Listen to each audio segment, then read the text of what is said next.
Beberapa waktu belakangan ini publik dihebohkan dengan riset ITB terkait dengan gempa dan tsunami setinggi 20 meter. Berdasarkan pemodelan skenario kebencanaan, tsunami dengan skala masif bisa saja terjadi di segmen-segmen megatrust di sepanjang Jawa yang terjadi secara bersamaan. Lalu apakah hal itu akan terjadi? Telah bergabung bersama kami Daryono, Kabid Mitigasi Gempa Bumi dan Tsunami BMKG melalui sambungan Zoom. Halo, selamat sore Pak Daryono. Selamat sore Mbak Dea. Pak, ini ada riset yang dipaparkan oleh peneliti ITB tentang potensi tsunami yang diprediksi ini bisa tingginya hampir 20 meter. Apakah benar itu bisa terjadi? Iya, itu adalah kajian potensi ya. Kalau memang kajian potensi itu perlu kita lakukan, harus kita adopsi, dan dalam hal ini BMKG menyampaikan apresiasi kepada ITB karena telah membuat sebuah skenario terburuk, karena skenario buruk ini sangat penting untuk asuhan-asuhan mitigasi. Jadi ITB pun sebenarnya membuat kajian ini untuk dirujuk, untuk dilakukan sebagai rujukan mitigasi. Jadi masyarakat juga tidak boleh menanggapinya dengan mempertajam kecemasan, kepanikan, dan ketakutan. Karena ini kejadiannya kapan itu juga tidak ada yang tahu. Tetapi di dalam ketidakpastian kapan terjadinya itu, kita masih punya banyak waktu untuk melakukan upaya mitigasi yang konkret, ya. Jadi itulah bedanya antara prediksi dan potensi. Kalau kajian potensi itu bisa mengetahui besaran ancaman, kemudian tempatnya bisa diketahui, tetapi kapan kita tidak tahu. Nah, kalau prediksi itu ada besaran ancaman, ada lokasi dan kapan, tahun, waktu, hari, mungkin jam atau menit, itu bisa ditentukan. Itu prediksi. Ini tidak bisa ditentukan kapan terjadi, sehingga masyarakat jangan panik berlebihan, jangan ketakutan berlebihan, jangan menjadikan ini sebagai sesuatu yang tidak produktif, menjadikan ini sesuatu yang tidak produktif. Masyarakat tetap beraktivitas seperti biasa saja, dan kita sama-sama melakukan upaya mitigasi itu. BMKG siap bekerjasama dengan pemerintah daerah dan masyarakat pesisir pantai untuk melakukan upaya mitigasi ini. Kita siap berikan sosialisasi, kita siap merancang sebuah peringatan dini yang handal, kita siap mendeploy peralatan diseminasi informasi gempa dan peringatan tsunami, dan kita siap mengedukasi semua BPBD dan masyarakat pesisir selatan Jawa, Mbak. Pak Daryono, ini kan riset pemodelan ini sudah pernah dilakukan beberapa tahun yang lalu, beberapa waktu. 2017 juga pernah ada, tidak hanya ITB yang melakukan hal ini. Kalau dari BMKG sendiri boleh memberi gambaran kepada masyarakat yang pasti awam dengan hal-hal teknis seperti ini, apa yang sebenarnya membuat tsunami ini diprediksi bisa tingginya hampir 20 meter, bisa berpotensi setinggi itu?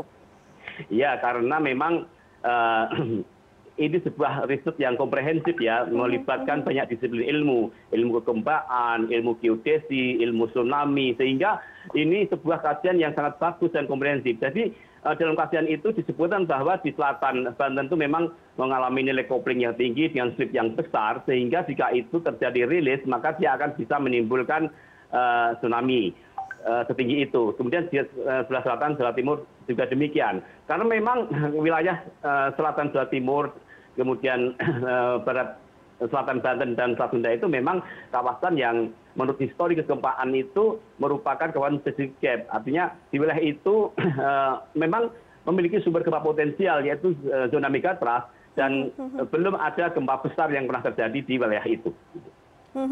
Kalau kita perhatikan ini soal zona megatrust juga termasuk daerah-daerah penting menjadi pusat pemerintahan, seperti salah satunya Jakarta juga. Sejauh ini mitigasi seperti apa yang sudah disusun oleh BMKG yang bisa kemudian diberikan kepada BPBD setempat misalnya?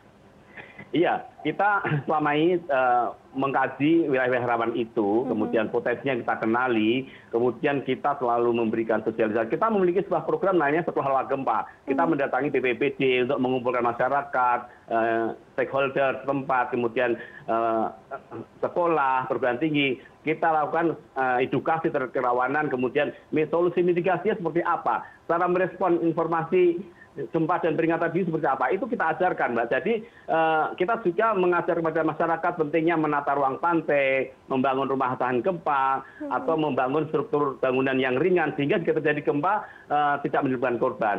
Wilayah pantai itu sangat penting sekali untuk kita manajemen. Kita tata ruangnya, bagaimana agar kita tidak membangun rumah nempel-nempel pantai, membuat tempat usaha nempel pantai. Karena apa? Karena wilayah itu jika terjadi tsunami akan menjadi wilayah limpasan tsunami. Sehingga sebaiknya kita agak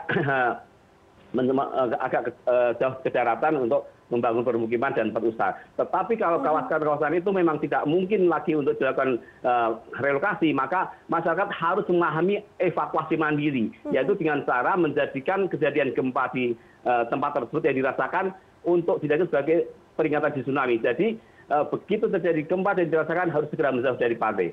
Dan wilayah selatan Jawa pun sebenarnya memiliki golden time yang lumayan cukup untuk bisa evakuasi. Karena begitu gempa terjadi berpotensi tsunami, kita masih punya waktu 20 menit hingga 25 menit, sehingga masyarakat setelah kita warning bisa evakuasi. Jadi bisa ada dua pilihan, bisa evakuasi mandiri tanpa menunggu peringatan di tsunami, kita sudah menjauh dari pantai, atau setelah peringatan di tsunami. Tapi yang paling bagus adalah evakuasi mandiri, Mbak.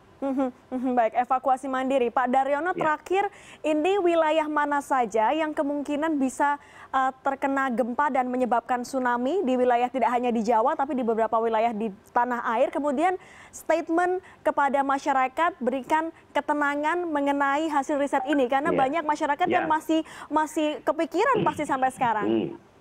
Iya, jadi saat ini kan yang viral kan wilayah selatan Jawa ya.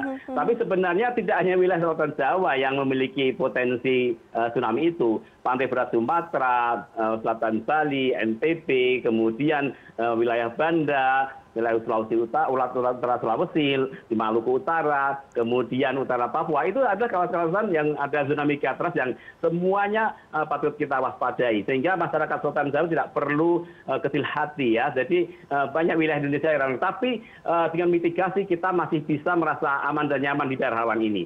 Dan statement terakhir saya adalah hentikan kecemasan, hentikan kekhawatiran, hentikan ketakutan yang berlebihan terkait dengan hasil kajian ini.